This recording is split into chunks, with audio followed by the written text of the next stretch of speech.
ਸਤਿ ਸ਼੍ਰੀ ਅਕਾਲ। ਤੁਸੀਂ ਜੁੜੇ ਹੋਏ ਹੋ ਪੰਜਾਬੀ ਰੇਡੀਓ ਯੂਐਸਏ ਦੇ ਨਾਲ ਤੇ ਪ੍ਰੋਗਰਾਮ ਸਪੈਸ਼ਲ ਰਿਪੋਰਟ ਦੇ ਵਿੱਚ ਤੁਹਾਡਾ ਸਾਰਿਆਂ ਦਾ ਸਵਾਗਤ ਹੈ। ਅੱਜ ਦੀ ਇਸ ਰਿਪੋਰਟ ਦੇ ਵਿੱਚ ਆਪਾਂ ਗੱਲਬਾਤ ਕਰਾਂਗੇ ਭਾਰਤੀ ਸਿਸਟਮ ਦੇ ਇੱਕ ਐਸੇ ਪਹਿਲੂ ਦੇ ਬਾਰੇ ਜਿਹਨੇ ਜੇਕਰ ਉਹਦੇ ਤੇ ਗੱਲ ਹੋਣ ਲੱਗ ਪਵੇ ਤਾਂ ਪਹਿਲੀ ਗੱਲ ਤਾਂ ਜਿਹੜੇ ਸਿਆਸਤਦਾਨ ਆ, ਜਿਹੜੇ ਲੀਡਰ ਹੈ, ਇਹ ਬੇਪਰਦ ਹੋ ਜਾਣਗੇ, ਐਕਸਪੋਜ਼ ਹੋ ਜਾਣਗੇ ਤੇ ਦੁਨੀਆ ਦੇ ਵਿੱਚ ਪਤਾ ਲੱਗ ਜੂਗਾ ਕਿ ਇਹਨਾਂ ਦਾ ਮੈਂਟਲ ਸਟੇਟਸ ਕਿੰਨਾ ਕੁ ਹੈ, ਇਹਨਾਂ ਦੀ ਜਿਹੜੀ ਮੈਂਟਲੀ ਅਪਰੋਚ ਹੈ, ਇੱਕ ਥਾਟ ਪ੍ਰੋਸੈਸ ਦੀ ਇੱਕ ਅਪਰੋਚ ਹੈ ਲੋਕਾਂ ਨੂੰ ਲੈ ਕੇ, ਲੋਕਾਂ ਦੇ ਅਧਿਕਾਰਾਂ ਨੂੰ ਲੈ ਕੇ, ਉਹ ਕਿੱਥੋਂ ਕੁ ਤੱਕ ਹੈ। ਦੂਜਾ ਹੈ ਕਿ ਮਨੁੱਖੀ ਅਧਿਕਾਰਾਂ ਦੇ ਮਾਮਲੇ ਦੇ ਵਿੱਚ ਵੀ ਇਹ ਸਿਸਟਮ ਐਕਸਪੋਜ਼ ਹੋ ਜਾਊਗਾ, ਬੇਪਰਦ ਹੋ ਜਾਊਗਾ, ਨੰਗਾ ਹੋ ਜਾਊਗਾ, ਕਿਉਂਕਿ ਅੱਜ ਦੀ ਇਸ ਰਿਪੋਰਟ ਦੇ ਵਿੱਚ ਇਸ ਮਨੁੱਖੀ ਅਧਿਕਾਰ ਦੇ ਐਂਗਲ ਤੋਂ ਤੇ ਇਸ ਸਿਸਟਮ ਦੀ ਜਿਹੜੀ ਇੱਕ ਥਾਟ ਪ੍ਰੋਸੈਸ ਦੀ ਜਾਂ ਮੈਂਟਲੀ ਜਿਹੜੀ ਅਪਰੋਚ ਹੈ ਮਨੁੱਖਾਂ ਦੇ ਅਧਿਕਾਰਾਂ ਪ੍ਰਤੀ, ਉਸ ਐਂਗਲ ਤੋਂ ਤੇ ਇੱਕ ਅਜਿਹੇ ਐਂਗਲ ਤੋਂ ਜਿਹਦੇ ਬਾਰੇ ਵਿਸ਼ਵ ਬਹੁਤ ਘੱਟ ਚਰਚਾ ਕਰਦਾ ਤੇ ਜਿਹਦੇ ਬਾਰੇ ਭਾਰਤੀ ਸਿਸਟਮ ਦੇ ਵਿੱਚ ਬਹੁਤ ਘੱਟ ਚਰਚਾ। ਹਾਲਾਂਕਿ ਕਾਨੂੰਨ ਹੈ ਪਰ ਉਹਦੀ ਪਾਲਣਾ ਕਿੰਨੀ ਕੁ ਹੁੰਦੀ ਹੈ, ਉਹਦੇ ਤੇ ਆਪਾਂ ਗੱਲਬਾਤ ਕਰਾਂਗੇ। ਅਸਲ ਦੇ ਵਿੱਚ ਇਹ ਮਸਲਾ ਹੈ ਭਾਰਤ ਦੇ ਵਿੱਚ ਬੱਚਿਆਂ ਨੂੰ, ਛੋਟੇ ਬੱਚਿਆਂ ਨੂੰ ਨਜਾਇਜ਼ ਤੌਰ ਤੇ ਹਿਰਾਸਤ ਦੇ ਵਿੱਚ ਰੱਖਣ ਦਾ। ਇੱਕ ਕੌਮਾਂਤਰੀ ਜਥੇਬੰਦੀ ਹੈ ਜਿਹਦਾ ਨਾਂ ਆਈਬਰੋ ਪੋਨੋ, ਮਾਫ ਕਰਨਾ, ਆਈਪਰੋ ਬੋਨੋ ਕਹਿ ਗਿਆ। ਆਈਪਰੋ ਬੋਨੋ ਉਹ ਜਥੇਬੰਦੀ ਹੈ ਜਿਹੜੀ ਕਿ ਕੌਮਾਂਤਰੀ ਹੈ, ਲੰਡਨ ਆਧਾਰਿਤ ਹੈ। ਉਹਨੇ ਇੱਕ ਰਿਪੋਰਟ ਕੱਢ ਕੇ ਲਿਆਂਦੀ ਹੈ ਜਿਹਦੇ ਵਿੱਚ ਉਹਨੇ ਜੇਲ੍ਹਾਂ ਦੇ ਵਿੱਚ ਜਾ ਕੇ ਡਾਟੇ ਦਾ ਨਿਰੀਖਣ ਕੀਤਾ ਤੇ ਉਸ ਤੋਂ ਬਾਅਦ ਉਹਨੇ ਦੱਸਿਆ ਕਿ 9700 ਦੇ ਕਰੀਬ ਬੱਚੇ ਜਿਹੜੇ ਨੇ, ਤਕਰੀਬਨ 9681 ਬੱਚੇ ਆ ਜਿਹੜੇ 1 ਜਨਵਰੀ 2016 ਤੋਂ 31 ਦਸੰਬਰ 2021 ਦੇ ਦਰਮਿਆਨ ਲਗਭਗ 6 ਸਾਲਾਂ ਦੇ ਦੌਰਾਨ 9681 ਬੱਚੇ, ਤਕਰੀਬਨ 9700, ਜਿਹੜੇ ਕਿ ਭਾਰਤ ਦੀਆਂ ਵੱਖ-ਵੱਖ ਜੇਲ੍ਹਾਂ ਦੇ ਵਿੱਚ ਜਿਨ੍ਹਾਂ ਨੂੰ ਗਲਤ ਤਰੀਕੇ ਨਾਲ ਕੈਦ ਰੱਖਿਆ ਗਿਆ। ਔਸਤਨ 1600 ਬੱਚਾ ਹੈ ਜਾਂ ਜਿਹਨੂੰ ਤਕਰੀਬਨ ਜਿਹੜੇ ਵੱਧ ਤੋਂ ਵੱਧ ਬੱਚੇ ਜਿਹਨਾਂ ਨੂੰ ਸਾਲਾਨਾ ਇਹਨਾਂ ਜੇਲ੍ਹਾਂ ਤੋਂ ਬਾਹਰ ਤਬਦੀਲ ਕੀਤਾ ਜਾਂਦਾ ਰਿਹਾ ਜਾਂ ਇਹਨਾਂ ਦੇ ਵਿੱਚੋਂ ਆਉਂਦੇ ਜਾਂਦੇ ਰਹੇ ਇਹ ਬੱਚੇ। 1600 ਦੇ ਹਿਸਾਬ ਨਾਲ ਜੇ ਆਪਾਂ ਦੇਖੀਏ ਤਾਂ 6 ਸਾਲਾਂ ਦੇ ਵਿੱਚ 16 ਨੂੰ ਮਲਟੀਪਲਾਈ ਕਰੀਏ 6 ਦੇ ਨਾਲ ਤਾਂ 9600 ਬਣਦਾ। ਤਾਂ ਬਿਲਕੁਲ ਇਹਨਾਂ ਦੀ ਜਿਹੜੀ ਸਰਚ ਆ ਉਹ ਇਸ ਤਰੀਕੇ ਦੀ ਹੈ। ਦੂਜਾ, ਇਹ ਜਿਹੜੀ ਇਹਨਾਂ ਨੇ ਜਿਹੜੇ ਆંકੜੇ ਇਕੱਠੇ ਕੀਤੇ ਨੇ ਜਾਂ ਜਿਨ੍ਹਾਂ ਦੇ ਵਿੱਚ ਹਵਾਲੇ ਆਏ ਨੇ, ਉਹਦੇ ਵਿੱਚ ਦੋ ਵੱਡੇ ਅਦਾਰੇ ਦੀ ਵਾਇਰ ਤੇ ਹਿੰਦੁਸਤਾਨ ਟਾਈਮਜ਼ ਦੀ ਇਹਨਾਂ ਨੇ ਰਿਪੋਰਟ ਦਾ ਹਵਾਲਾ ਦਿੱਤਾ ਤੇ ਉਹਦੇ ਮੁਤਾਬਕ ਇਹ ਜਿਹੜੀ ਜਾਣਕਾਰੀ ਹੈ ਉਹ ਆਰਟੀਆਈ ਐਕਟ ਦੇ ਮੁਤਾਬਕ ਵੀ ਇਹਨਾਂ ਨੇ ਜਿਹੜੀ ਜਾਣਕਾਰੀ ਹਾਸਲ ਕੀਤੀ ਹੈ ਉਹਦੇ ਵਿੱਚ ਇਹਨਾਂ ਨੇ ਇਹ ਗੱਲ ਸਾਹਮਣੇ ਲਿਆਂਦੀ ਹੈ। ਸੋ ਹੁਣ ਅਗਲੀ ਇਹ ਜਿਹੜੀ ਗੱਲ ਹੈ ਉਹ ਕਹਿੰਦੇ ਕਿ ਇਹਨਾਂ ਦੇ ਵਿੱਚੋਂ ਬਹੁਤ ਸਾਰੇ ਜਿਹੜੇ ਬੱਚੇ ਆ ਉਹਨਾਂ ਨੇ ਕਿਸੇ ਕ੍ਰਾਈਮ ਦੇ ਵਿੱਚ ਇਨਵੋਲਵਮੈਂਟ ਹੈ ਜਾਂ ਕਿਸੇ ਦੇ ਵਿੱਚ ਨਹੀਂ ਹੈ। ਪਰ ਇਹਦੇ ਨਾਲ ਤੁਸੀਂ ਦੇਖੋ ਕਿ ਜਿਹੜੇ ਦੇਸ਼ ਦੇ ਵਿੱਚ ਬੱਚੇ ਕੈਦ ਕੱਟ ਰਹੇ ਨੇ ਤੇ ਜਦੋਂ ਆਪਾਂ ਬੰਦੀ ਸਿੰਘਾਂ ਦੀ ਗੱਲ ਕਰਦੇ ਹਾਂ, ਜਦੋਂ ਆਪਾਂ ਹੋਰ ਲੋਕਾਂ ਦੀ ਗੱਲ ਕਰਦੇ ਹਾਂ ਜਿਨ੍ਹਾਂ ਦੀ ਕੈਦ ਪੂਰੀ ਹੋ ਗਈ ਆ, ਹੁਣੇ 2-3 ਮਿਸਾਲਾਂ ਆਪਣੇ ਸਾਹਮਣੇ ਆ।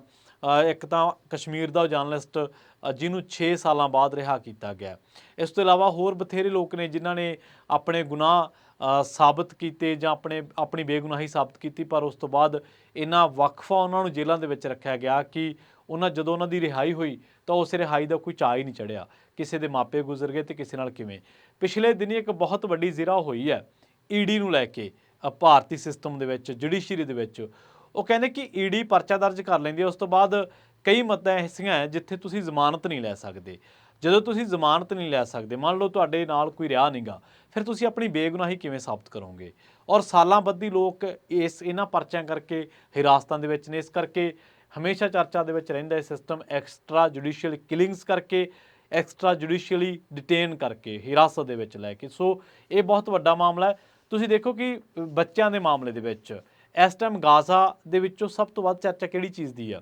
ਗਾਜ਼ਾ ਦੇ ਵਿੱਚੋਂ ਜਦੋਂ ਬੱਚਿਆਂ ਦੀਆਂ ਤਸਵੀਰਾਂ ਆਈਆਂ, ਜਦੋਂ ਹਸਪਤਾਲਾਂ 'ਤੇ ਬੰਬਾਰਮੈਂਟ ਕੀਤੀ ਗਈ, ਜਦੋਂ ਹਸਪਤਾਲਾਂ ਦੇ ਵਿੱਚ ਜਾ ਕੇ ਉੱਥੇ ਇਨਕਾਊਂਟਰਸ ਕੀਤੇ ਗਏ। ਕਹਿਣ ਨੂੰ ਇਜ਼ਰਾਈਲ ਦਾਅਵਾ ਕਰਦਾ ਕਿ ਅਸੀਂ ਅੱਤਵਾਦੀ ਮਾਰੇ ਆ, ਪਰ ਅਸਲ ਦੇ ਵਿੱਚ ਬਸ਼ਿੰਦੇ ਵੀ ਮਾਰੇ ਗਏ। ਜਦੋਂ ਟਨਲਸ ਦੇ ਵਿੱਚ ਬੱਚੇ ਸੌਂ ਰਹੇ ਸੀ, ਲੋਕ ਸੌਂ ਰਹੇ ਸੀ, ਉਦੋਂ ਪਾਣੀ ਛੱਡਿਆ ਗਿਆ। ਕਿੰਨਾ ਅਣਮਨੁੱਖੀ ਵਤੀਰਾ ਵਾ, ਕਿੰਨੇ ਅਣਮਨੁੱਖੀ ਕਾਰਵਾਈਆਂ ਕੀਤੀਆਂ। ਤੇ ਜਦੋਂ ਉਹ ਤਸਵੀਰਾਂ, ਹਾਲਾਂਕਿ ਕਈਆਂ ਨੂੰ AI ਦੇ ਨਾਲ ਵੀ ਬਣਾਇਆ ਗਿਆ, ਪਰ ਅਸਲ ਦੇ ਵਿੱਚ ਕੁਝ ਤਸਵੀਰਾਂ ਸੱਚ ਵੀ ਸੀ। ਇਸੇ ਤਰ੍ਹਾਂ ਜਦੋਂ ਇੱਕ ਆਇਲਨ ਕੁਰਦੀ ਨਾਂ ਦਾ ਇੱਕ ਬੱਚਾ ਸੀਗਾ ਜਿਹੜਾ ਸੀਰੀਅਨ ਰੈਫਿਊਜੀ ਸੀਗਾ, ਆਪਾਂ ਦੇਖਿਆ ਕਿ ਸੀਰੀਆ ਪਿਛਲੇ 13 ਸਾਲਾਂ ਤੋਂ ਇੱਕ ਜਿਹੜੀ ਸਿਵਲ ਵਾਰ ਦਾ ਸਾਹਮਣਾ ਕਰ ਰਿਹਾ। ਉਹ ਬੱਚਾ ਯੂਰਪੀਅਨ ਮੁਲਕਾਂ ਦੇ ਵਿੱਚ ਜਾ ਰਿਹਾ ਸੀ ਤੇ ਪਾਣੀਆਂ ਦੇ ਵਿੱਚ ਡੁੱਬਣ ਕਰਕੇ ਮੌਤ ਹੋ ਗਈ। ਉਹ ਡੁੱਬ ਗਿਆ ਪਾਣੀ ਦੇ ਵਿੱਚ, ਕਿਸ਼ਤੀ ਪਲਟ ਗਈ। ਉਹ ਬੱਚੇ ਦੀ ਲਾਸ਼ ਤੈਰਦੀ ਪੋਰਟ ਤੇ ਆ ਗਈ, ਕਿਸੇ ਤੱਟ ਤੇ ਆ ਗਈ। ਉਸ ਤੋਂ ਬਾਅਦ ਜਦੋਂ ਬੱਚਾ ਮੁੱਦਾ ਪਿਆ, ਉਹਦੀ ਲਾਸ਼ ਮੁੱਦੇ ਮੂੰਹ ਪਈ ਹੈ, ਦੁਨੀਆ ਹਿੱਲ ਗਈ ਉਹ ਤਸਵੀਰ ਦੇਖ ਕੇ। ਲੋਕਾਂ ਨੇ ਕਿਹਾ ਕਿ ਕੀ ਅਸੀਂ ਮਨੁੱਖ ਹਾਂ? ਦੁਨੀਆ ਦੇ ਰੌਸ਼ਨ ਦਿਮਾਗ ਲੋਕਾਂ ਨੇ ਆਰਟੀਕਲ ਲਿਖ ਲਿਖ ਕੇ ਅਖਬਾਰਾਂ ਭਰਤੀਆਂ, ਵੈਬਸਾਈਟਾਂ ਨੇ ਫੋਟੋ ਛਾਪ ਕੇ ਦੁਨੀਆ ਨੂੰ ਦੱਸਿਆ, ਤੇ ਕਿੰਨੇ ਦਿਨੀ ਆਇਲਨ ਕੁਰਦੀ, ਆਈ ਐਮ ਵਿਦ ਆਇਲਨ ਕੁਰਦੀ ਜਾਂ ਜਸਟਿਸ ਫॉर ਆਇਲਨ ਕੁਰਦੀ ਉਹ ਬੱਚੇ ਦਾ ਨਾਂ ਸੀਗਾ। ਅੱਜ ਵੀ ਤੁਸੀਂ ਜੇ ਗੂਗਲ ਤੇ ਕਰ ਲਓ ਤਾਂ ਚੰਗੀ ਤਰ੍ਹਾਂ ਤੁਹਾਨੂੰ ਯਾਦ ਆ ਜਾਊਗਾ। ਉਹਨੇ ਦੁਨੀਆ ਹਿਲਾਤੀ ਉਸ ਬੱਚੇ ਦੀ ਮੌਤ ਨੇ। ਲੋਕ ਰੋਂਦੇ ਰਹੇ, ਜਿਹੜੇ ਲੋਕ ਬੱਚਿਆਂ ਨੂੰ ਪਿਆਰ ਕਰਦੇ ਨੇ ਜਾਂ ਜਿਨ੍ਹਾਂ ਨੂੰ ਲੱਗਦਾ ਕਿ ਸ਼ਾਇਦ ਮੇਰਾ ਬੱਚਾ, ਲੋਕ ਉਹਦੀ ਤਸਵੀਰ ਦੇਖ ਕੇ ਰੋਂਦੇ ਰਹੇ।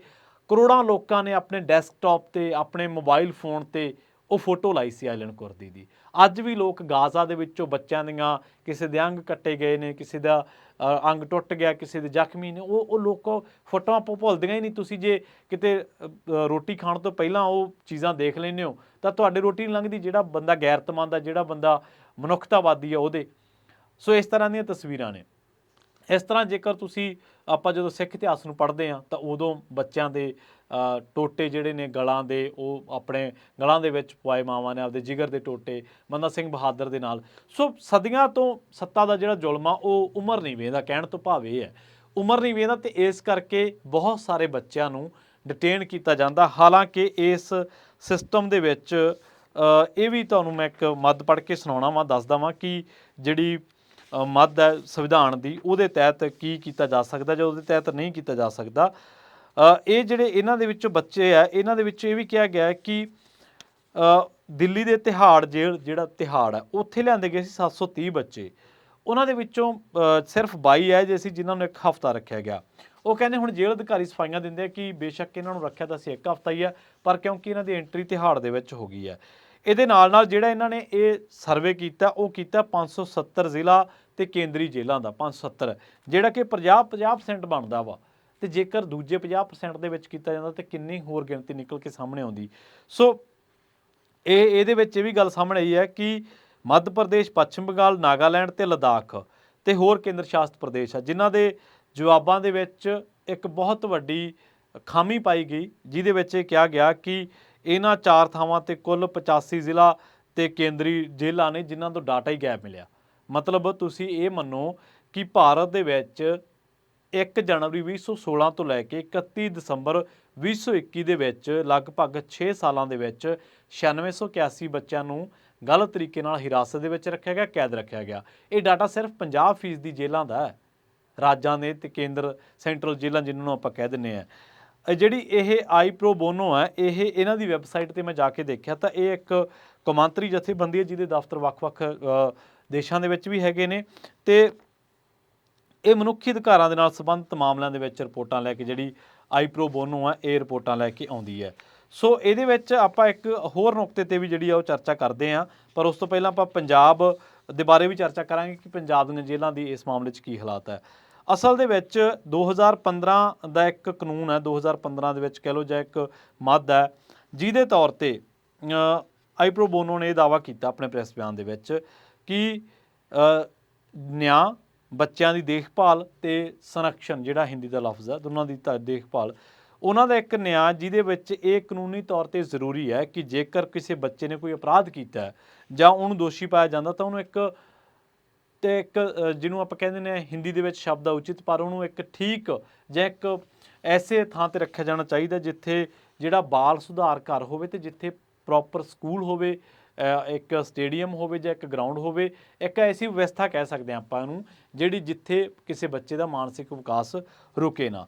ਹੁਣ ਆਪਾਂ ਕਰਦੇ ਹਾਂ ਪੰਜਾਬ ਦੀ ਗੱਲ। ਪੰਜਾਬ ਦੀਆਂ 11 ਜੇਲ੍ਹਾਂ ਦੇ ਵਿੱਚ 46 ਮਾਸੂਮ ਬੱਚੇ ਆਪਣੀਆਂ ਮਾਵਾਂ ਦੇ ਨਾਲ ਰਹਿ ਰਹੇ ਆ, ਜਿਨ੍ਹਾਂ ਨੇ ਕੋਈ ਅਪਰਾਧ ਨਹੀਂ ਕੀਤਾ, ਜਿਨ੍ਹਾਂ ਨੇ ਕੋਈ ਕ੍ਰਾਈਮ ਨਹੀਂ ਕੀਤਾ। ਉਹਨਾਂ ਦਾ ਜੁਰਮ ਕੀ ਹੈ? ਉਹਨਾਂ ਦਾ ਜੁਰਮ ਇਹ ਹੈ ਕਿ ਉਹਨਾਂ ਦਾ ਬੱਚੇ ਛੋਟੇ ਸੀਗੇ, ਇਸ ਕਰਕੇ ਘਰ ਦੇ ਵਿੱਚ ਕੋਈ ਦੇਖਭਾਲ ਕਰਨ ਵਾਲਾ ਹੈ ਨਹੀਂ ਸੀਗਾ, ਜਿਹਦੇ ਕਰਕੇ ਜੇਲ੍ਹ ਦੇ ਵਿੱਚ ਗਈਆਂ ਮਾਵਾਂ ਨੂੰ ਆਪਣੇ ਬੱਚੇ ਵੀ ਜੇਲ੍ਹ ਦੇ ਵਿੱਚ ਨਾਲ ਰੱਖਣੇ ਪੈ ਰਹੇ ਆ। ਹੁਣ ਇਹਨਾਂ ਦੇ ਵਿੱਚੋਂ ਕਿਸੇ ਬੱਚੇ ਦੀ ਮਾੜੀ ਕਿਸਮਤ ਕਿ ਉਹਦੀ ਮਾਤਾ ਤਸਕਰੀ ਦੇ ਦੋਸ਼ ਹੇਠ ਕੈਦ ਕੱਟ ਰਹੀ ਹੈ ਜਾਂ ਉਹਨੂੰ ਹਿਰਾਸਤ ਦੇ ਵਿੱਚ ਲਿਆ ਗਿਆ ਨਸ਼ੇ ਦੇ NDPS ਦੇ ਐਕਟ ਦੇ ਤਹਿਤ, ਕਿਸੇ ਦੀ ਮਾਤਾ ਦੇ ਉੱਤੇ ਕਤਲ ਦੇ ਇਲਜ਼ਾਮ ਲੱਗੇ, ਕਿਸੇ ਦੇ ਕਿਵੇਂ। ਜਦੋਂ ਪੁਲਿਸ ਫੜਨ ਆਈ ਤਾਂ ਉਹਨਾਂ ਦੇ ਘਰਾਂ ਦੇ ਵਿੱਚ ਕੋਈ ਹੋਰ ਹੈ ਨਹੀਂ ਸੀ, ਤੇ ਇਸ ਕਰਕੇ ਉਹ ਬੱਚੇ ਆਪਣੀਆਂ ਮਾਵਾਂ ਦੇ ਨਾਲ ਹੀ ਚਲੇ ਗਏ। ਫਿਰੋਜ਼ਪੁਰ ਦੀ ਕੇਂਦਰੀ ਜੇਲ੍ਹ ਦੇ ਵਿੱਚ 5 ਬੱਚੇ ਆ, ਤੇ ਲੁਧਿਆਣਾ ਦੇ ਵਿੱਚ ਪੰਜਾਬ ਸਰਕਾਰ ਵੱਲੋਂ ਔਰਤਾਂ ਲਈ ਬਣਾਈ ਗਈ ਜੇਲ੍ਹ ਦੇ ਵਿੱਚ 8 ਬੱਚੇ ਆ। ਅੰਮ੍ਰਿਤਸਰ ਦੇ ਵਿੱਚ ਵੀ 8 ਬੱਚੇ ਆ, ਜਿਨ੍ਹਾਂ ਦੀ ਉਮਰ 3 ਤੋਂ 5 ਸਾਲ ਆ ਤੇ 1 ਸਾਲ ਤੋਂ ਆਪਣੀਆਂ ਮਾਵਾਂ ਦੇ ਨਾਲ ਜੇਲ੍ਹਾਂ ਦੀਆਂ ਬੈਰਕਾਂ ਦੇ ਵਿੱਚ ਜ਼ਿੰਦਗੀ ਗੁਜ਼ਾਰ ਰਹੇ ਆ। ਕੇਂਦਰੀ ਜੇਲ੍ਹ ਬਠਿੰਡਾ ਦੇ ਵਿੱਚ ਵੀ 5 ਬੱਚਿਆਂ ਦੀ ਸ਼ਨਾਖਤ ਹੋਈ ਆ। ਜੇਲ੍ਹ ਵਿਭਾਗ ਦੇ ਡੀਜੀਪੀ ਵੱਲੋਂ ਮੁਹੱਈਆ ਕਰਵਾਈ ਗਈ ਸੂਚਨਾ ਦੇ ਮੁਤਾਬਕ ਸੰਗਰੂਰ ਜੇਲ੍ਹ ਦੇ ਵਿੱਚ ਵੀ 4 ਬੱਚੇ ਆ, ਕਪੂਰਥਲਾ, ਹੁਸ਼ਿਆਰਪੁਰ ਤੇ ਗੁਰਦਾਸਪੁਰ ਜੇਲ੍ਹਾਂ ਦੇ ਵਿੱਚ ਵੀ ਨਾਬਾਲਗ ਬੱਚੇ ਆ। ਪਿਛਲੇ 18 ਮਹੀਨੇ ਦੇ ਦੌਰਾਨ 7 ਬੱਚਿਆਂ ਦੀ ਜੇਲ੍ਹ ਦੇ ਵਿੱਚੋਂ ਰਿਹਾਈ ਹੋਈ ਹੈ, ਕਿਉਂਕਿ ਅਦਾਲਤ ਨੇ ਉਹਨਾਂ ਦੀਆਂ ਮਾਵਾਂ ਨੂੰ ਜ਼ਮਾਨਤ ਤੇ ਰਿਹਾ ਕਰ ਦਿੱਤਾ ਸੀ। ਜੇਲ੍ਹ ਵਿਭਾਗ ਪੰਜਾਬ ਨੇ ਆਪਣੇ ਪੱਤਰ ਦੇ ਵਿੱਚ ਕਿਹਾ ਕਿ ਫਰੀਦਕੋਟ ਜੇਲ੍ਹ ਦੇ ਵਿੱਚ ਰੱਖੇ ਗਏ ਬੱਚਿਆਂ ਦੀ ਸਿਹਤ ਬਿਲਕੁਲ ਠੀਕ ਹੈ ਤੇ ਉਹਨਾਂ ਨੂੰ ਜੇਲ੍ਹ ਦੇ ਅੰਦਰ ਵੀ ਸਮਾਜਿਕ ਮਾਹੌਲ ਦੇਣ ਦੀ ਕੋਸ਼ਿਸ਼ ਕੀਤੀ ਜਾ ਰਹੀ ਹੈ। ਇੱਕ ਐਡਵੋਕੇਟ ਨੇ ਉਹਨਾਂ ਨੇ ਕਿਹਾ ਕਿ ਜੁਵੇਨਾਈਲ ਜਸਟਿਸ ਐਕਟ ਦੇ ਤਹਿਤ 18 ਸਾਲ ਤੋਂ ਘੱਟ ਕਿਸੇ ਵੀ ਬੱਚੇ ਨੂੰ ਜੇਲ੍ਹ ਦੇ ਵਿੱਚ ਨਹੀਂ ਰੱਖਿਆ ਜਾ ਸਕਦਾ ਤੇ ਇਹਨਾਂ ਬੱਚਿਆਂ ਦੇ ਲਈ ਵਿਸ਼ੇਸ਼ ਤੌਰ ਤੇ ਆਬਜ਼ਰਵੇਸ਼ਨ ਹੋਮ ਬਣਾਉਣੇ ਲਾਜ਼ਮੀ ਹੈ। ਸੋ ਫਰੀਦਕੋਟ ਦੇ ਵਿੱਚ ਤਾਂ ਛੋਟੇ ਬੱਚਿਆਂ ਖਾਤਰ ਆਬਜ਼ਰਵੇਸ਼ਨ ਹੋਮ ਸਥਾਪਿਤ ਵੀ ਕੀਤਾ ਗਿਆ ਤੇ ਇਸ ਭਾਰਤੀ ਕਾਨੂੰਨ ਦੇ ਤਹਿਤ 7 ਸਾਲ ਤੋਂ ਘੱਟ ਉਮਰ ਦੇ ਬੱਚੇ ਖਿਲਾਫ ਕੋਈ ਵੀ ਅਪਰਾਧਿਕ ਮਾਮਲਾ ਦਰਜ ਨਹੀਂ ਹੋ ਸਕਦਾ। ਇਸ ਦੇ ਲਈ ਆਪਣੀਆਂ ਮਾਵਾਂ ਦੇ ਨਾਲ ਜੇਲ੍ਹਾਂ ਦੇ ਵਿੱਚ ਰਹਿ ਰਹੇ 46 ਬੱਚਿਆਂ ਦੀ ਸਾਂਭ ਸੰਭਾਲ ਦੇ ਲਈ ਹੋਰ ਲੋੜੀਂਦੇ ਪ੍ਰਬੰਧ ਜਿਹੜੇ ਹੋਣੇ ਚਾਹੀਦੇ ਆ, ਕਿਉਂਕਿ ਜੇਲ੍ਹ ਦੇ ਵਿੱਚ ਪਲਣ ਵਾਲੇ ਬੱਚੇ ਇੱਕ ਤਰ੍ਹਾਂ ਦੇ ਨਾਲ ਆਪਣੇ ਸਮਾਜ ਦੇ ਵਿੱਚੋਂ ਕੱਟੇ ਜਾਂਦੇ ਆ। ਦੂਜਾ, ਉਹਨਾਂ ਦੇ ਉੱਤੇ ਇਹ ਪ੍ਰਭਾਵ ਪੈਂਦਾ, ਉਹਨਾਂ ਨੂੰ ਲੱਗਦਾ ਕਿ ਕ੍ਰਾਈਮ ਕਰਨਾ ਕੋਈ ਵੱਡੀ ਗੱਲ ਨਹੀਂ ਹੈ। ਉਹ ਜਦੋਂ ਆਮ ਮੁਆਸ਼ਰੇ ਦੇ ਵਿੱਚ ਆਉਂਦੇ ਆ, ਜਦੋਂ ਆਮ ਲੋਕਾਂ ਦੇ ਸੰਪਰਕ ਦੇ ਵਿੱਚ ਆਉਂਦੇ ਆ ਤਾਂ ਉਹਨਾਂ ਨੂੰ ਓਪਰੇ ਲੱਗਦੇ ਆ, ਕਿਉਂਕਿ ਉਹ ਵੱਡੇ ਅਪਰਾਧਿਕ ਰਿਕਾਰਡ ਜਿਹੜੇ ਵਾਲੇ ਲੋਕ ਹੁੰਦੇ ਆ, ਅਪਰਾਧੀ ਹੁੰਦੇ ਆ, ਉਹਨਾਂ ਦੇ ਨਾਲ ਰਹਿ ਚੁੱਕੇ ਹੁੰਦੇ ਆ। ਹਾਲੇ ਤੱਕ ਕੋਈ ਐਸਾ ਕਾਨੂੰਨ ਨਹੀਂ ਬਣਿਆ ਕਿ ਜੇਕਰ ਕੋਈ ਵੱਡੇ ਨੇ ਕੋਈ ਕ੍ਰਾਈਮ ਕੀਤਾ ਤੇ ਛੋਟੇ ਬੱਚਿਆਂ ਨੂੰ ਉਸ ਦੇ ਪਰਛਾਵੇਂ ਤੋਂ ਕਿਵੇਂ ਬਚਾਇਆ ਜਾ ਸਕੇ। ਇੱਥੇ ਤਾਂ ਇਹ ਵੀ ਮਿਸਾਲਾਂ ਮਿਲਦੀਆਂ ਕਿ ਪਾਕਿਸਤਾਨੀ ਬੀਬੀ ਜਾਂ ਮਸ਼ੇਰਾ ਜਾਂ ਕੋਈ ਹੋਰ ਬਾਰਡਰ ਟੱਪ ਕੇ ਕੋਈ ਆ ਗਿਆ ਤੇ ਉਹਦੇ ਨਾਲ ਕੋਈ ਬੱਚਾ ਸੀ, ਜਾਂ ਜੇਲ੍ਹ ਦੇ ਵਿੱਚ ਉਹ ਪ੍ਰੈਗਨੈਂਟ ਸੀ ਬੀਬੀ, ਜਦੋਂ ਉਹਨੂੰ ਫੜਿਆ ਗਿਆ ਤੇ ਉਹ ਬੱਚੇ ਨੇ ਆਪਣੀ ਉਮਰ ਦਾ ਹੀ ਇੱਕ ਵਕਫਾ ਜੇਲ੍ਹ ਦੇ ਵਿੱਚ ਬਿਤਾ ਦਿੱਤਾ, ਜੇਲ੍ਹ ਦੇ ਵਿੱਚ ਗੁਜ਼ਾਰ ਦਿੱਤਾ ਕਹਿ ਦਿੰਦੇ ਆਪਾਂ। ਸੋ ਮਾਵਾਂ ਦੇ ਨਾਲ ਛੋਟੇ ਬੱਚਿਆਂ ਨੂੰ ਜੇਲ੍ਹ ਦੇ ਵਿੱਚ ਰੱਖਣ ਦੀ ਵਿਧੀ ਦੇ ਵਿੱਚ ਕੋਈ ਸੋਧ ਕੀਤੀ ਜਾਣੀ ਚਾਹੀਦੀ ਹੈ। ਇਹ ਬੱਚੇ ਸਮਾਜ ਦੇ ਨਾਲੋਂ ਕੱਟੇ ਹੋਣ ਕਰਕੇ ਇਹਨਾਂ ਦਾ ਜਿਹੜਾ ਬੌਧਿਕ ਵਿਕਾਸ ਹੈ ਉਹ ਹੋ ਨਹੀਂ ਸਕਦਾ। ਸੋ ਇੱਕ ਤਰਾਸਦੀ ਵੀ ਹੈ ਕਿ ਛੋਟਾ ਬੱਚਾ ਜੇਕਰ ਉਹ ਜੇਲ੍ਹ ਦੇ ਵਿੱਚ ਰਹਿੰਦਾ ਤਾਂ ਇੱਕ ਤਾਂ ਮਾਸੂਮ ਹੈ, ਇੱਕ ਉਹਨੇ ਕੋਈ ਕ੍ਰਾਈਮ ਨਹੀਂ ਕੀਤਾ, ਉਹਦਾ ਕੋਈ ਦੋਸ਼ ਕੋਈ ਨਹੀਂ ਗਾ, ਪਰ ਜ਼ਿੰਦਗੀ ਉਹਨੂੰ ਬਿਤਾਉਣੀ ਪੈ ਰਹੀ ਹੈ ਸਲਾਖਾਂ ਦੇ ਪਿੱਛੇ। ਪਰ ਕੀ ਕਦੇ ਤੁਸੀਂ ਕਿਸੇ ਪਾਰਟੀ ਨੂੰ, ਕਿਸੇ ਲੀਡਰ ਨੂੰ, ਕਿਸੇ ਪੋਲੀਟੀਸ਼ੀਅਨ ਨੂੰ, ਕਿਸੇ ਸਿਆਸਤਦਾਨ ਨੂੰ, ਕਿਸੇ ਰਾਜ ਸਭਾ ਮੈਂਬਰ ਨੂੰ, ਕਿਸੇ ਵਿਧਾਨ ਸਭਾ ਮੈਂਬਰ ਨੂੰ, ਕਿਸੇ ਲੋਕ ਸਭਾ ਮੈਂਬਰ ਨੂੰ, ਕਿਸੇ ਹੋਰ ਜੁਡੀਸ਼ੀਅਰੀ ਦੀ ਕਿਸੇ ਧਿਰ ਨੂੰ ਇਹਦੇ ਬਾਰੇ ਗੱਲ ਕਰਦੇ ਦੇਖਿਆ? ਕਦੇ ਇਹਦੇ ਉੱਤੇ ਚਰਚਾ ਕਰਦੇ ਦੇਖਿਆ ਤੁਸੀਂ?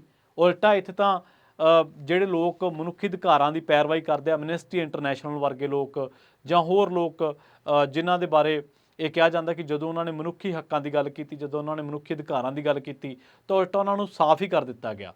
ਜਾਂ ਤਾਂ ਉਹਨਾਂ ਨੂੰ ਸ਼ਹੀਦ ਕਰ ਦਿੱਤਾ ਗਿਆ ਜਾਂ ਉਹਨਾਂ ਨੂੰ ਚੁੱਪ ਕਰਾ ਦਿੱਤਾ ਗਿਆ। ਉਹਨਾਂ ਦੇ ਦਫ਼ਤਰਾਂ 'ਤੇ ਛਾਪੇ ਮਾਰੀਆਂ ਹੋਈਆਂ, ਉਹਨਾਂ ਦੇ ਦਫ਼ਤਰ ਹੀ ਚੁਕਵਾ ਦਿੱਤੇ ਗਏ। ਐਮਨੈਸਟੀ ਇੰਟਰਨੈਸ਼ਨਲ ਦਾ ਦਫ਼ਤਰ ਦਾ ਚੁਕਵਾ ਦਿੱਤਾ ਗਿਆ ਸੀ ਇੰਡੀਆ ਦੇ ਵਿੱਚੋਂ। ਸੋ ਉਹਨੇ ਆਪਣੇ ਆਪਰੇਸ਼ਨ ਹੀ ਬੰਦ ਕਰਤੇ ਸੀਗੇ। ਉਹ ਵੀ ਜਥੇਬੰਦੀ ਹੈ ਜਿਹੜੀ ਮਨੁੱਖੀ ਅਧਿਕਾਰਾਂ ਖਾਤਰ ਹਮੇਸ਼ਾ ਤਤਪਰ ਰਹਿੰਦੀ ਹੈ।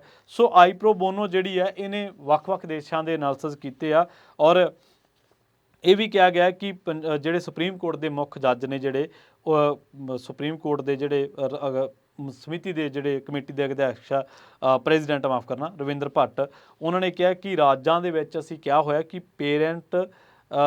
ਪੇਰੈਂਟਸ ਪੈਂਟਰੀਆਂ 'ਚ ਬਣਾਈਆਂ ਜਾਣੀਆਂ ਚਾਹੀਦੀਆਂ ਜਿੱਥੇ ਕੋਈ ਬੱਚਾ ਆਪਣੀ ਮਾਤਾ ਦੇ ਨਾਲ ਰਹਿ ਰਿਹਾ ਵਾ।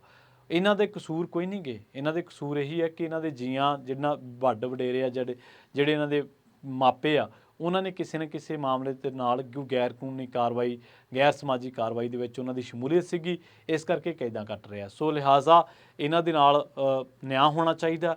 ਇਹਨਾਂ ਨੂੰ ਜੇਕਰ ਜੇਲ੍ਹ ਦੇ ਵਿੱਚ ਵੀ ਰੱਖਣਾ ਪੈ ਰਿਹਾ ਤਾਂ ਜਿਵੇਂ ਕਾਨੂੰਨ ਦੇ ਮੁਤਾਬਕ ਕਿ 7 ਸਾਲ ਤੋਂ ਘੱਟ ਬੱਚਾ ਕੈਦ ਹੀ ਨਹੀਂ ਕੀਤਾ ਜਾ ਸਕਦਾ, 18 ਸਾਲ ਤੋਂ ਘੱਟ ਰੱਖਣਾ ਤੇ ਬਾਲ ਸੁਧਾਰ ਘਰ ਦੇ ਵਿੱਚ ਉਹਦੇ ਲਈ ਲੋੜੀਂਦੇ ਜਿਹੜੇ ਪ੍ਰਬੰਧ ਆ ਹੋਣੇ ਚਾਹੀਦੇ ਆ। ਪਰ ਗੱਲ ਕਰੇ ਕੌਣ, ਇੱਥੇ ਦੱਸੇ ਕੌਣ? ਤੇ ਨਾਲ ਹੀ ਜੇਲ੍ਹਾਂ ਦੇ ਮਾਮਲੇ ਦੇ ਵਿੱਚ ਤਾਂ ਇੱਕ ਮੈਂ ਹੋਰ ਰਿਪੋਰਟ ਕੋਡ ਕਰ ਦਿੰਦਾ। ਇਹ ਜਿਹੜੀਆਂ ਰਿਪੋਰਟਾਂ ਵਾ ਇਹ ਤਾਜ਼ੀਆਂ ਇਸੇ ਮਹੀਨੇ ਰਿਲੀਜ਼ ਕੀਤੀਆਂ ਸੀਗੀਆਂ ਮਈ 2024 ਦੇ ਵਿੱਚ, ਤੇ ਜਿਹੜੀ ਆਪਾਂ ਰਿਪੋਰਟ ਕੋਡ ਕੀਤੀ ਹੈ ਪੰਜਾਬ ਦੇ ਬੱਚਿਆਂ ਦੇ ਬਾਰੇ, ਇਹ 2023 ਦੇ ਵਿੱਚ ਇੱਕ ਬਹੁਤ ਵੱਡਾ ਮਾਮਲਾ ਬਣਿਆ ਸੀਗਾ। 2023 ਦੇ ਵਿੱਚ ਪੰਜਾਬ ਦੇ ਇੱਕ ਵਿਧਾਇਕ ਨੇ ਗੁਰਦਿੱਤ ਸਿੰਘ ਸੇਖੋਂ, ਉਹਨਾਂ ਨੇ ਵਰਸ਼ਨ ਵੀ ਦਿੱਤਾ ਸੀ ਇਸ ਮਾਮਲੇ ਦੇ ਉੱਤੇ ਮੀਡੀਆ ਦੇ ਵਿੱਚ। ਇੱਕ ਰਿਪੋਰਟ ਆਈ ਹੈ ਜਿਹੜੀ ਕਿ NCRB ਦੀ ਹੈ, ਕੌਮੀ ਅਪਰਾਧ ਰਿਕਾਰਡ ਬਿਊਰੋ ਦੀ। ਇਹ ਕਹਿੰਦੇ ਕਿ 2017 ਤੋਂ 2022 ਤੱਕ 5 ਸਾਲਾਂ ਦੇ ਦੌਰਾਨ ਹਿਰਾਸਤ ਦੇ ਅਧੀਨ ਬੀਬੀਆਂ ਦੇ ਨਾਲ ਜਬਰ ਜਨਾਹ ਦੇ 275 ਕੇਸ ਸਾਹਮਣੇ ਆਏ ਆ। ਸੋ ਇੱਥੇ ਇਹ ਵੀ ਦੱਸਣਾ ਬਣਦਾ ਕਿ ਜਿਹੜੇ ਲੋਕ ਨੇ ਇੱਥੇ ਜਿਹੜਾ ਸਿਸਟਮ ਹੈ ਉਹਦੇ ਵਿੱਚ ਰਿਮਾਂਡ ਘਰਾਂ, ਹਥਿਆਰਬੰਦ ਬਲਾਂ ਦੇ ਵਿੱਚ ਕੰਮ ਕਰਦੀਆਂ ਬੀਬੀਆਂ, ਜੇਲ੍ਹਾਂ, ਹਸਪਤਾਲਾਂ ਦਾ ਸਟਾਫ ਵੀ ਜਿਹੜਾ ਉੱਥੇ ਮਸ਼ੀਨਰੀ ਹੈ ਜੀ ਕਿ ਉਹਨਾਂ ਦੇ ਨਾਲ ਜਬਰ ਜਨਾਹ ਹੁੰਦਾ, ਖਾਸ ਕਰਕੇ ਜਿਹੜੀਆਂ ਕਮਜ਼ੋਰ ਤਬਕੇ ਦੀਆਂ ਔਰਤਾਂ ਹੁੰਦੀਆਂ ਉਹਨਾਂ ਦੇ ਨਾਲ ਉਹ ਇਸ ਮਾਮਲਿਆਂ ਦੇ ਵਿੱਚ ਜ਼ਿਆਦਾ ਸ਼ਿਕਾਰ ਬਣਦੀਆਂ। ਜਿਨ੍ਹਾਂ ਅਫਸਰਾਂ ਨੇ ਜਾਂ ਮੁਲਾਜ਼ਮਾਂ ਨੇ ਕਾਨੂੰਨ ਲਾਗੂ ਕਰਨਾ ਹੁੰਦਾ ਜਾਂ ਕਮਜ਼ੋਰਾਂ ਦੀ ਰਾਖੀ ਕਰਨੀ ਹੁੰਦੀ ਹੈ, ਉਹ ਖੁਦ ਹੀ ਇਸ ਅਪਰਾਧ ਦੇ ਵਿੱਚ ਸ਼ਾਮਲ ਹੋ ਜਾਂਦੇ ਆ। ਤਾਂ ਇਸ ਮਾਮਲੇ ਦੇ ਵਿੱਚ ਵੀ ਕਲਕੱਤਾ ਹਾਈ ਕੋਰਟ ਨੇ ਇਤਲਾਹ ਦਿੱਤੀ ਸੀਗੀ ਕਿ ਪੱਛਮੀ ਬੰਗਾਲ ਦੀਆਂ ਜੇਲ੍ਹਾਂ ਦੇ ਵਿੱਚ ਇਸਤਰੀ ਕੈਦੀਆਂ ਦੇ ਗਰਭਵਤੀ ਹੋਣ ਦੇ ਮਾਮਲਿਆਂ ਦੇ ਵਿੱਚ ਵਾਧਾ ਹੋਇਆ ਤੇ ਜਿਸ ਤੋਂ ਬਾਅਦ ਉਹ ਕਹਿੰਦੇ ਕਿ ਇਹਨਾਂ ਮਾਮਲਿਆਂ ਦੇ ਉੱਤੇ ਗੌਰ ਕਰਨ ਦੀ ਲੋੜ ਹੈ। ਉੱਥੇ ਹੀ ਇੱਥੇ ਵੀ 196 ਬੱਚੇ ਮੌਜੂਦ ਹੈ ਜੇਲ੍ਹਾਂ ਦੇ ਵਿੱਚ ਔਰਤਾਂ ਦੇ ਨਾਲ, ਬੀਬੀਆਂ ਦੇ ਨਾਲ, ਜਿੱਥੋਂ ਪਤਾ ਲੱਗਦਾ ਕਿ ਸੁਧਾਰ ਘਰਾਂ ਦੀ ਦਸ਼ਾ ਕੀ ਹੈ। ਹੁਣ ਜਿੱਥੇ ਕ੍ਰਾਈਮ ਹੋ ਰਿਹਾ ਜੇਲ੍ਹਾਂ ਦੇ ਵਿੱਚ ਵੀ ਕਹਿਣ ਨੂੰ ਤਾਂ ਸੁਧਾਰ ਘਰ ਨੇ, ਪਰ ਉੱਥੇ ਜੇ ਕੋਈ ਛੋਟਾ ਬੱਚਾ ਕੋਈ 10-12 ਸਾਲ ਦਾ, ਕੋਈ 5-7 ਸਾਲ ਦਾ ਉੱਥੇ ਆਪਣੀ ਉਮਰ ਕੱਟ ਰਿਹਾ ਤੇ ਉਹਦੇ ਮਾਨਸਿਕ ਤਵਾਜ਼ਨ ਤੇ ਕੀ ਅਸਰ ਪੈਂਦਾ ਹੋਊਗਾ, ਉਹ ਕਿਹੋ ਜਿਹੀ ਪ੍ਰਵਿਰਤੀ ਵਾਲਾ ਵੱਡਾ ਹੋ ਕੇ ਨਾਗਰਿਕ ਬਣੂਗਾ। ਸੋ ਮਨੁੱਖਤਾਵਾਦੀ ਲੋਕਾਂ ਨੂੰ ਇਸ ਮਾਮਲੇ ਦੇ ਵਿੱਚ ਹਾਂ ਦਾ ਨਾਅਰਾ ਮਾਰਨ ਦੀ ਸਖਤ ਲੋੜ ਹੈ। ਜਲਦ ਮਿਲਾਂਗੇ ਇੱਕ ਹੋਰ ਨਵੀਂ ਰਿਪੋਰਟ ਦੇ ਵਿੱਚ।